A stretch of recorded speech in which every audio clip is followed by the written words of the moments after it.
देवराहा ध्यान उत्सव में आप सबों का बहुत बहुत स्वागत है। अपने पूज्य गुरुदेव देवराहा हंस बाबा के चरण कमलों में कोटिशः नमन करते हुए वीडियो में प्रारंभ करता हूं। आज मैं आप लोगों से परिचर्चा करूंगा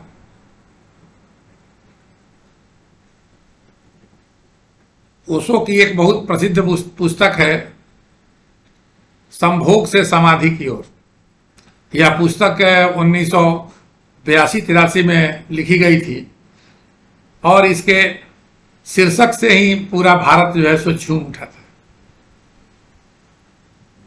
यह शीर्षक संभोग से समाधि की ओर केवल शब्द जाल था, इसके अतिरिक्त कुछ नहीं था। मैंने उस समय 1982-83 में इसको 2-3 बार मैंने इसको पढ़ा था ध्यान से,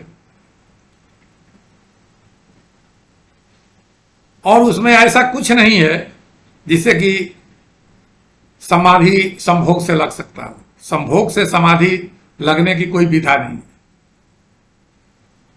ओशो वैसी ही बात करते थे जैसा कि लोगों को पसंद आए। आज के डेट में मैं आपसे ये कहूं कि अध्यात्म की कोई परिभाषा बताइए तो वह परिभाषा सबसे माकूल परिभाषा क्या होगा? माकूल परिभाषा यही होगा कि संभोग से समाधि की ओर जाने का नाम अध्यात्म है। यह एक डिफिनीशन बन सकता है। लेकिन संसार में क्या है? संसार में भोग और संभोग यही प्रकृति का उपहार है। इसमें आनंद सुख है टेम्पररी, जो आनंद जैसा लगता है नहीं आनंद। आनंद का कोई विलोम नहीं होता है। आनंद के बाद कोई दुख की अनुभूति नहीं होती है। सुख के बाद दुख की अनुभूति होती है, दुख के बाद सुख की अनुभूति होती है, लेकिन आनंद के बाद कोई ऐसी उसके विपरीत कोई शब्द नहीं है।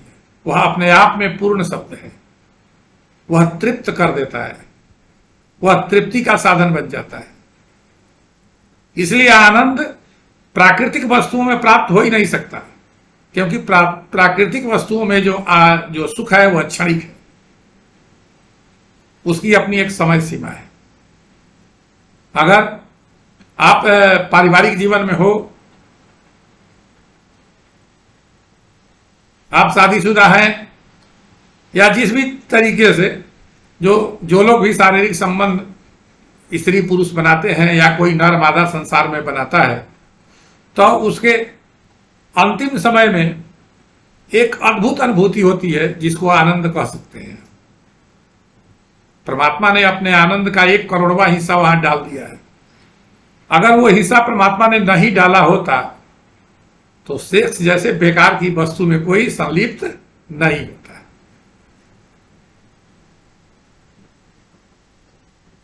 परमात्मा ने अपने आनंद को डाला इस प्रकृति को रिप्रोडक्शन सिस्टम को मेंटेन करने के लिए। सभी जीव, मनुष्य ही नहीं, जितने प्रकृति में जीव हैं वो सारे इसके लिए अपना जान देने के लिए तैयार रहते हैं। मनुष्य भी पता नहीं कि इसके लिए क्या क्या कर रहा है। आप देखते हैं आज के जमाने में 6 महीना 8 महीने की बच्ची से लेकर के और बूढ़ी औरतों के साथ लोग भी गलत काम करते हैं। पता नहीं उनको कौन सुख उसमें मिलता है। उसमें जेल जाते हैं, फांसी तक हो जाती है, लेकिन वैसा 1 मिनट का एक क्षण का जो आनंद है वह मनुष्य को एकदम बुद्धिहीन कर देता है, और बुद्धिहीन करने के बाद उसको कोई भी गलत काम करने के लिए विवश कर देता है। ये प्रकृति का स्वभाव है। जीव उसको कहते हैं। जितना भी जीव है संसार में, मनुष्य और मनुष्य के अलावा, वह जीव तभी कहलाता है जब उसको अपने जैसा जीव पैदा करने की क्षमता है, सामर्थ्य है। हर जीव अपने जैसा एक जीव पैदा करता है। हर प्रकार का जानवर अपने जैसा करता है, मनुष्य अपने जैसा करता है। इवन इफ की मनुष्य में भी, मनुष्य तो एक ही जाति है, लेकिन अपने स्वरूप का, उसके बेटे बेटियों में उसका स्वरूप, उसका बाल, उसका चाल, उसकी लंबाई सब चली जाती है जीव में। तो अपने जैसा जो जीव पैदा कर दे, अपने जैसा जो जीव पैदा कर दे, उसी को कहा जाता है कि वो जीव है। वही जीवंत है जो अपने जैसा एक पैदा कर दे, प्रकृति के काम को आगे बढ़ाए। और इसलिए परमात्मा ने उसमें अपना एक अद्भुत आनंद का 1 करोड़वां हिस्सा डाल दिया है। अध्यात्म साधना में जब आपके भीतर में भगवत रस की उत्पत्ति होती है और उसमें जब आनंद की अनुभूति होने लगती है तो वह आनंद परमानंद तक जाती है। आप आनंद की अनुभव कीजिए कि आनंद के बाद जब परमानंद की स्थिति होगी तो क्या होगा। उसका मैं एक एग्जाम्पल आपको दे देता हूं कि जैसे आप स्नान करते हैं नल पर, उसका एक सुख है, लेकिन उससे अच्छा सुख है झरना पर, झरना से नहाते हैं तो, लेकिन उससे भी ज्यादा सुख है अगर किसी पहाड़ के झरना में आप स्नान करते हैं तो, और उससे भी अच्छा सुख है जब नदी में डुबकी लगा के करते हैं तो ये आनंद की सीमा जो है इसी तरीके से बढ़ते जाती है। महासमुद्र जैसा विशाल जब यह परमानंद हो जाए, जहां सर्वत्र केवल परमात्मा का आनंद ही आनंद अनुभूत होता हो, वो कैसा होगा? उसी के लिए योगी लोग, उसी के लिए साधक लोग, भक्त लोग, ज्ञानी पुरुष सब अपने अपने विधा से उसमें लगे हुए हैं। सब कोई उसमें लग भी नहीं सकता है। उसके पुण्य कर्मों का जब प्रभाव समन्वित रूप से संचित होता है और उसका जब फलाफल होता है तब मनुष्य के भीतर परमात्मा के प्रति अनुराग पैदा होता है। आपको, हमको, सबको एक अतिरिक्त लाभ मिला है भारत की धरती पर पैदा होने के कारण। भारत की धरती पर 99% लोग जो हैं किसी न किसी रूप में परमात्मा का ध्यान करते हैं, पूजा करते हैं, अर्चना करते हैं, आरती करते हैं। 99% लोग करते हैं। आप उसको झूठ समझिए, सच समझिए, उसका कोई फायदा होता है कि नहीं होता, इस तर्क वितर्क में आप जाते रहिए, लेकिन 99% आदमी यहां जो है सो धर्म में विश्वास करता है और धार्मिक चीजों को करता, नहा धोवा करके कोई आरती दिखा रहा है, कोई अगरबत्ती दिखा रहा है, कोई आरती कर रहा है, कोई पूजन कर रहा है, कोई ध्यान कर रहा है, कोई जप कर रहा है, अनेक विधियां हैं, कोई धार्मिक किताब पढ़ रहा है। हर प्रकार से किसी न किसी, हर प्रकार से परमात्मा का, किसी न किसी प्रकार से परमात्मा का वह जो है सो नाम ले रहा है और परमात्मा की पूजा अर्चना करता है। ऐसे धरती पर प्राप्त होने का सौभाग्य इस भारत के लोगों को है। ये आपको अतिरिक्त एडवांटेज है। ये एडवांटेज पश्चिमी जगत में नहीं है। वहां धन पैदा करने का, वहां साइंस एंड टेक्नोलॉजी के से विकास किया गया, धन का उत्सर्जन किया गया, ज्यादा से ज्यादा पैसा कमाओ, ज्यादा से ज्यादा सुविधा प्राप्त करो, लेकिन उस सुविधा का एक सीमा है। उस सीमा के बाद वह भी निहिसार लगने लगता है। आप अपने जीवन में देखिएगा, जब 60 वर्ष का उम्र हो जाएगा तो घर में बहुत सा चीजें पड़ी रहेंगी, लेकिन आपको वो सब अच्छा नहीं लगता है। तो संसार का, प्रकृति का यह नियम है। प्रकृति ये जो संसार है, इसमें मनुष्य का जो जीवन है ना, ये मन केंद्रित है। ये ठीक, आप ये बात जानते होंगे कि शरीर का केंद्र बिंदु है आत्मा, लेकिन आत्मा जो है वह दृष्टा मात्र रहता है, क्रियाशील बहुत कम होता है। वो प्रेरक होता है लेकिन क्रियाशील बहुत नहीं होता है हर समय। आपके जीवन का केंद्र बिंदु, शरीर का केंद्र बिंदु आत्मा है, लेकिन आपके जीवन का केंद्र बिंदु मन है। आपके जीवन का केंद्र बिंदु मन है। मन ही मनुष्य को बाहर की तरफ भटकाता है और मनुष्य ही मन को भीतर की तरफ ले जाने का भी मार्ग प्रदान करता है। इसलिए मन पर नियंत्रण करने की बात, मन पर संयम करने की बात लोग कहते हैं, संत लोग। बिना मन पर नियंत्रण और संयम के आप अध्यात्म की साधना नहीं कर सकते, विधा चाहे जो भी हो।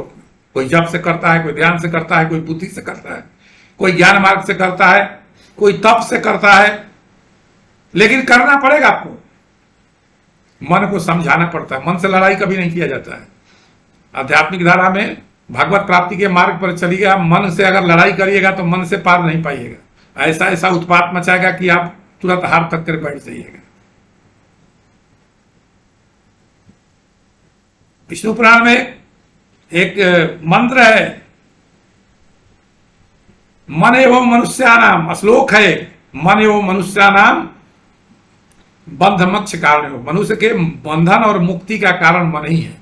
मन ही संसार के बंधन में डालता है और मन ही मुक्ति का मार्ग प्रशस्त करता है। तो इसकी साधना की जाती है। अब हम आते हैं पुस्तक पर। ओशो ने अपने किताब में क्या लिखा है? लिखा है कि संभोग की अंतिम अवस्था जो है, अगर वहां पर कोई 3 घंटे तक घंटों वहां रह जाए तो उसकी समाधि लग जाएगी। अगर आप सांसारिक जीवन में है और स्त्री पुरुष या कोई जीव नर मादा अपने शारीरिक संबंध बनाता है, क्या वो स्थिति बन सकती है? असंभव। या तो आप उस स्थिति से पीछे लौट जाइएगा या उस स्थिति के पार चले जाइएगा, शरीर की ऊर्जा समाप्त, काम ऊर्जा समाप्त हो जाएगी और फिर आप कुछ समय के लिए उस काम के लायक नहीं रह जाइएगा। और अगर पीछे भी लौट आए तो वह आनंद बिल्कुल विलुप्त हो जाएगा, वहां आप ठहर ही नहीं सकते। परमात्मा ने वैसा ही बनाया इस शरीर में कि वहां आप नहीं ठहर सकते हैं। वह क्षण मात्र का ही खेल है, लेकिन अद्भुत है वो। उस क्षण मात्र के लिए जीव अपना जान की बाजी लगा देता है।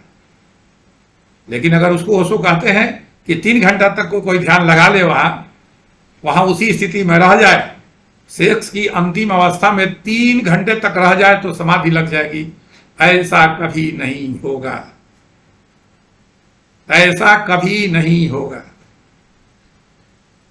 मित्रों, सारा देश आज भी संभोग से समाधि की किताब पर बहुत चर्चा होती है। बहुत लोग तो उस किताब को पढ़े भी नहीं होंगे, जानते भी नहीं होंगे उसमें क्या लिखा हुआ है। ओशो की सब किताबों में घुमा फिरा के एक ही तरह की बात रहती है। आप कितना भी किताब पढ़ लीजिए, लिखा होगा सहज समाधि भली, बाकी बात वही लिखा होगा जो दूसरे किताबों में लिखी है। शीर्षक से उसका, जैसे यूट्यूब में देखते हैं, शीर्षक कुछ रहता है और मैटर कुछ रहता है। आज जो यूट्यूब में शीर्षक बनाने की कला लोग सीख रहे हैं, वो 80 के दशक में वो कला सीख गए थे। उनके किताब का नाम भारत, गांधी और मैं, ऐसा ही नाम रहता था। इस तरह का संभोग से समाधि की ओर, प्रेम ही पूजा है। अब लोग पागल हुए जा रहे हैं उस पर। ओशो ने कोई सटीक ध्यान की विधि नहीं बताई। समाधि कैसे लगी ओशो ने नहीं बताया। समाधि के बाद क्या होता है वो भी नहीं उन्होंने बताया। 10वें द्वार कैसे खुलेगा वो भी उन्होंने नहीं बताया। 11वां द्वार क्या होता है वो भी नहीं बताया उन्होंने। परमात्मा की उपलब्धि कैसे होगी वो भी उन्होंने, परमात्मा का साक्षात्कार कैसे होगा उन्होंने वो भी नहीं बताया है। वो केवल बड़े बड़े संतों के विचार पर बोले हैं। वो कन्फ्यूशियस पर बोले, वो नानक पर बोले, कबीर पर बोले, तुलसी पर बोले, सब पर बोले, वो बुद्ध पर बोले, महावीर पर बोले, कृष्ण मूर्ति पर बोले। लेकिन अपना क्या विचार है? अगर उनका कोई शिष्य बनता है तो भगवत प्राप्ति तक उसको कैसे ले जाएंगे, वो मार्ग उन्होंने प्रशस्त नहीं किया। उनके आश्रम में सब कुछ जैसा कि कहा जाता है, लोग कहते थे जो वहां गए थे, हमारे कुछ मित्र लोग हैं जो गए थे पुणे आश्रम में, वहां सब कुछ फ्री है। अगर आपका किसी से मन मिलता है तो आप शारीरिक संबंध स्थापित करिए, वहां कोई वर्जना नहीं थी। ओशो ने एक थ्योरी दिया था कि बिना शादी का बच्चा पैदा कीजिए। मैंने उनके आश्रम को कम्यून कहता था। कम्यून मतलब कम्युनिटी। वहां रहिए, शारीरिक संबंध में जिसको जिससे संबंध है, मन मिलता है वो अपना शारीरिक संबंध में बच्चा पैदा करे। बच्चा कोई पता नहीं चलेगा कि उसका माँ और बाप कौन है, और उसका पालन पोषण कम्यून करेगा और उसके माध्यम से जो है सो एक साधक बनेगा, संत बनेगा।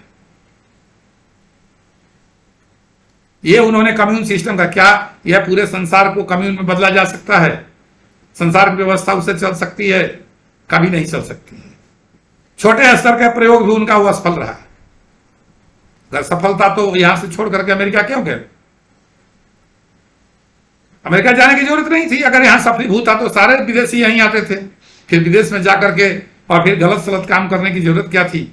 और आप लोग जानते हैं कि वहां गए और जाकर के फंस गए, जेल चले गए, फिर वापस आए और जैसा कहा जाता है कि उनको स्लो पॉइजन दे दिया गया, उससे चलते उनका डेथ भी हो गया। भारत अध्यात्म की भूमि है। इस अध्यात्म की भूमि को छोड़ करके और वो पश्चिमी जगत में जाकर के एक नया संसार बसाने का प्रयोग करना भी उनके लिए घातक साबित हुआ। अगर संभोग से समाधि लगनी होती, अगर संभोग से परमात्मा की उपलब्धि होनी होती, तो पश्चिमी जगत के लोगों का कब का समाधि लग गया होता, कब परमात्मा मिल गए होते। क्योंकि वहां भोग और संभोग के अतिरिक्त कुछ है ही नहीं। जो जुआ है, जो शारीरिक संबंध बनाने लायक है, वो है, उसमें लिप्त रहते हैं। और उसके अतिरिक्त भोग जो है संसार का, क्या खाएं, दिन भर इसी फेरे में रहते हैं, क्या खाएं, क्या कैसे पिए, कहाँ का शराब पिए, कहाँ कितना मांस खाएं, कौन चीज का मांस खाएं, कौन चीज का मदिरा, कहाँ का मदिरा पिए, मछली खाएं कि मांस खाएं कि क्या खाएं, दिन भर इसी में। पश्चिम का विकास इसी में है कि बहुत बढ़िया खाना मिलता है वहां, बहुत रहन सहन, कपड़ा बहुत अच्छा है, सारा सांसारिक सुख सुविधा उनके यहाँ उपलब्ध है। लेकिन ये समूचा घर का सुख सुविधा भी एक बार काटने लगेगा। वहां कोई सामाजिकता नहीं है, वहां कोई आपस में कोई मेल मिलाप का नहीं है, वहां कोई धार्मिकता भी नहीं है। धार्मिकता एक ही है कि सप्ताह में एक दिन जाइए चर्च में और वहां प्रार्थना करके चले आइए और फिर अपना जो करना है सो करते रहिए। हिंदू धर्म में, वैदिक धर्म में क्या कहा गया है? त्रिसंध्या, तीनों समय संध्या करने की बात कही गई है। सप्ताह में एक दिन नहीं, रोज भी नहीं, कम से कम 2 समय, मैक्सिमम 3 समय करने का दिया कि त्रिसंध्या, तीनों समय परमात्मा का नाम लेना है। लेकिन आपको मैं बता दूं, समाधि के ऊपर जब आदमी बढ़ने लगता है तो त्रिसंध्या नहीं, 24/7, 24 घंटा। परमात्मा के अतिरिक्त जीवन में कुछ जब न रह जाएगा, तभी परमात्मा आपको उपलब्ध होगा, तभी दर्शन होगा, तभी उससे बात होगी और तभी उनके परमानंद की अनुभूति का आपको पता चलेगा। तो मित्रों, ओशो का जो संभोग से समाधि की ओर जो किताब का शीर्षक तो केवल शब्द जाल और धोखा था। और तब से लेकर आज तक के हिंदुस्तान के लोग धोखा इसलिए खा रहे हैं कि यहाँ संभोग, चूंकि वर्जनाएं हैं, यहाँ हर किसी भी चीज की जब वर्जना होती है, जब उस पर कुछ प्रतिबंध लगाया जाता है, तो उसमें आदमी उत्सुकता सदैव बनी रहती है। यहाँ के आदमी को संभोग के बारे में बात करना बहुत अच्छा लगता है, इसलिए ओशो की उस किताब को और उस बात को लोगों ने पकड़ लिया, संभोग से समाधि की ओर। लेकिन संभोग से समाधि कभी होगी नहीं, दोनों विपरीत है, नॉर्थ और साउथ पोल है, ये कभी नहीं मिलेगा। छोड़ने की विधा जो हो सकती है, संभोग कैसे छूटेगा, सेक्स कैसे छूटेगा, विषय वासना कैसे छूटेगी, ये अलग अलग विधा हो सकते हैं, लेकिन इसको छोड़ना ही होगा।